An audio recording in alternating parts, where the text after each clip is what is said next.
Malgré des violences électorales meurtrières et une opposition vent debout, Samia Suluhu Hassan a été officiellement investie présidente de la Tanzanie le lundi 3 novembre, selon les images diffusées par la télévision nationale.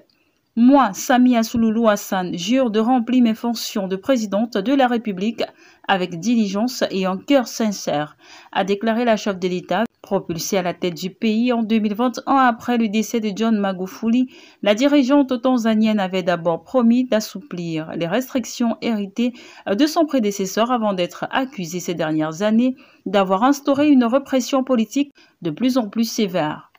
Selon l'opposition, plusieurs centaines de personnes ont été tuées lors des violences post-électorales. Le principal parti d'opposition, le Chadema, a rejeté les résultats du scrutin, qualifiant l'élection de coup d'État ouvert. L'annonce des résultats constitue un coup d'État contre la volonté des Tanzaniens à qui l'on a dénié le droit démocratique de choisir leurs dirigeants, a dénoncé le parti dans un communiqué publié sur X, ex-Twitter.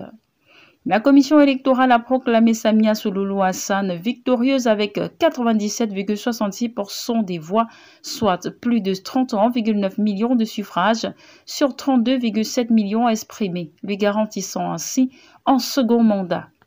Le Chadema avait été exclu du processus électoral dès avril pour ne pas avoir signé à temps le code de conduite électorale. Son leader, Tundu Lissu, avait été arrêté pour trahison après avoir lancé la campagne « Pas de réforme, pas d'élection ». Un scrutin aux allures de plébiscite, mais que de nombreux observateurs qualifient déjà de virage autoritaire dans un pays longtemps présenté comme un modèle de stabilité en Afrique de l'Est. Que pensez-vous de cette actualité? Laissez vos avis en commentaire. Abonnez-vous à la chaîne si ce n'est pas encore le cas. Activez la cloche de notification pour recevoir toutes nos vidéos.